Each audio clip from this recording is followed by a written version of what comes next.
본득계 성도 여러분 안녕하세요. 2월 16일 주일 말씀 우리 같이 보도록 하겠습니다. 오늘 주시는 묵상 말씀은 예레미야 1장부터 3장 5절까지인데요. 아침에는 1장 4절부터 제가 10절까지만 보도록 하겠습니다. 예레미야 1장 4절부터 10절까지의 말씀 개역 개정으로 제가 선포하겠습니다. 여호와의 말씀이 내게 임하니라. 이르시되 내가 너를 모태에서 짓기 전에 너를 알았고 내가 배에서 나오기 전에 너를 성별하였고 너를 여러 나라의 선지자로 세웠노라 하시기로 내가 이르되 슬프도소이다. 주 여호와여 보소서. 나는 아이라 말할 줄을 알지 못하나이다 하니 여호와께서 내게 이르시되 너는 아이라 말하지 말고 내가 너를 누구에게 보내든지 너는 가며 내가 내게 무엇을 명령하든지 너는 말할지니라. 너는 그들 때문에 두려워하지 말라. 내가 너와 함께하여 너를 구원하리라. 나 여호와의 말이니라 하시고 여호와께서 그의 손을 내밀어 내 입에 대시며 여호와께서 내게 이르시되 보라 내가 내 말을 내 입에 두었노라. 보라 내가 오늘 너를 여러 나라와 여러 왕국 위에 세워 내가 그것들을 뽑고 파괴하며 파멸하고 넘어뜨리며 건설하고 심게 하였느니라 하시니라. 아멘. 오늘 말씀은 예레미야의 등장을 알리는 내용입니다. 예레미야 1장 예레미야 전체를 또 같이 읽는 게 굉장히 중요한데요. 오늘 이 첫 번째 1장에서는 예레미야가 어느 시대에 나왔는지를 설명하면서 여호와의 말씀이 이미 예레미야가 태어나기 전부터 임하셨다라는 것을 알 수 있습니다. 그래서 5절을 보면 내가 모태에서 너를 만들기 전에 너를 알았다 이런 표현이 나오죠. 그러니까 하나님께서는 이미 우리를 태어나기 전부터 예정하셨다. 우리를 알고 계신다라는 것이죠. 그러니까 우리가 이건 상상할 수 없는 그런 지식이죠. 상상할 수 없는 그런 난리지입니다. 그래서 오늘 이 큐티책에 보면 이렇게 설명이 나왔어요. 예레미야가 태어나기도 전에 그를 알고 구별하여 사명을 부여하셨습니다. 예레미야처럼 우리도 우리 이전에 시작했고 우리 이후에 완성될 이야기의 중간을 살고 있습니다. 하나님께서 먼저 목적을 두고 시작하신 인생임을 기억할 때 삶은 질서를 얻고 우리는 존귀함을 얻으며 인생은 의미로 가득할 것입니다. 이미 우리가 태어나기 전부터 하나님 우리를 알고 만드셨고 그 다음에 우리 인생의 중간길, 지금 우리가 오늘을 살아가고 있는 거죠. 어제, 내일은 우리가 컨트롤할 수 없습니다. 근데 내일을 알고 계신 하나님, 이 모든 것이 하나님의 주관이다라고 한다면 오늘 우리가 살아가는 것 자체가 우리에겐 굉장한 존귀함을 줄 수 있겠죠. 내가 태어나기 전부터 아셨던 하나님께서 내가 어떻게 될지도 다 알고 계시고 또 나의 미래를 주관하고 계신다라고 한다면 오늘 내가 살아갈 때는 아주 충만한 하나님의 놀라운 은혜와 또 사랑과 그런 의미로 가득 채울 수 있을 것입니다.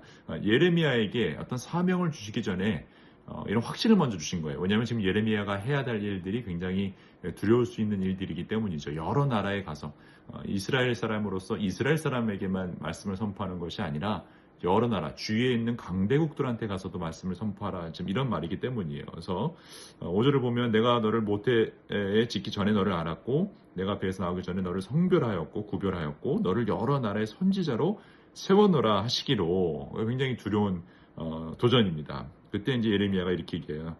슬프도소이다. 주님 자신이 없습니다. 그러면서 나는 아이라 말할 줄 알지 못합니다. 그러니까 아이라고 표현한 것은 저는 아직 어립니다. 아직 성숙되지 못했습니다. 아직 할 수 없습니다. 그걸 감당할 수 있는 그런 사람이 안 됩니다라고 이야기합니다. 그때 하나님께서 이렇게 얘기하시죠. 너는 아이라고 말하지 말고 내가 너를 누구에게 보내든지 너는 가며 내가 내게 무엇을 명령하든지 너는 말할지어다. 너는 그들 때문에 두려워하지 말라. 내가 너와 함께하여 너를 구원하리라. 나 여호와의 말이니라. 하나님께서 우리에게 주시는 말씀이기도 합니다. 예레미야에게만 이 선지자이기 때문에만 주시는 말씀이 아니라 하나님이 이 땅을 살고 있는 우리들에게 우리는 이제 거룩한 하나님의 제사장, 하나님의 선지자, 백성이잖아요. 그래서 어디를 가든지 하나님 말씀을 선포하고 복음을 증거하고 진리를 추구하는 사람들이 되어야 하는데 그 일은 굉장히 두렵습니다. 여러분 이 세상은요. 진리 선포하는 사람들을 싫어합니다. 진리 자체를 미워합니다.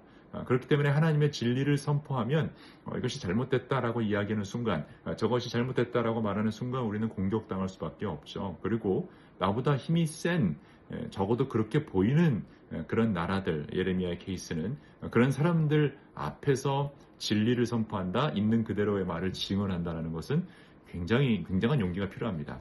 근데 하나님께서는 그런 용기를 주시겠다라는 표현으로 그런 두려움의 순간에 우리와 함께 하겠다라고 말씀해 주십니다. 함께 하시겠다라는 그 약속, 그래서 10절을 보면 보라 내가 너를 여러 나라와 여러 왕국 위에 세워 내가 그것들을 뽑고 파괴하며 파멸하고 넘어뜨리며 건설하고 심게 하였느니라 하시니라.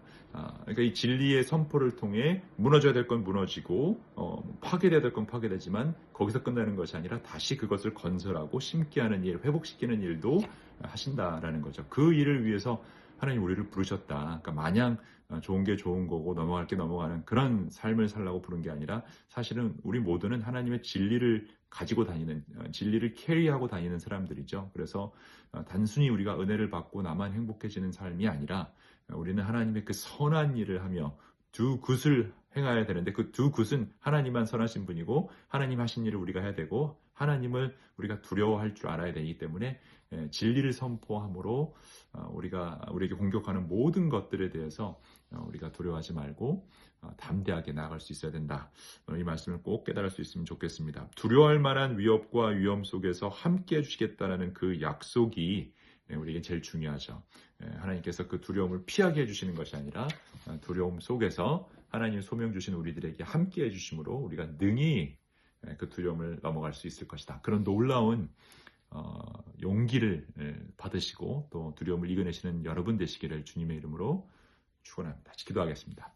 하나님 오늘 예레미야 얘기를 통해서 창세 전부터 우리가 태어나기 전부터 우리를 아시고 부르시고 또 인도하신 그 하나님 감사드리고 영광을 올려드립니다. 과거가 주님의 손에 있고 미래가 주님의 손에 있다라고 한다면 하나님 오늘 살아가는 우리가 더 용기 내서 하나님의 백성으로 또 진리를 추구하고 적용하고 두 굿을 하는 귀한 온도 백성으로 온도 교인들로 이 세상 살아갈 때 하나님 더 큰 용기 주셔서 두려움을 만났을 때 능히 주님이 함께 하심으로 이겨낼 수 있는 저희 될 수 있도록 용기를 부어 주옵소서. 예수 그리스도의 이름으로 기도합니다. 아멘. 오늘도 두려움을 능히 이기시는 여러분 되시기를 주님의 이름으로 축원합니다. Light on to good. 오늘도 따뜻하게 화이팅입니다. 주님 우리 안에 함께 하시니 형제자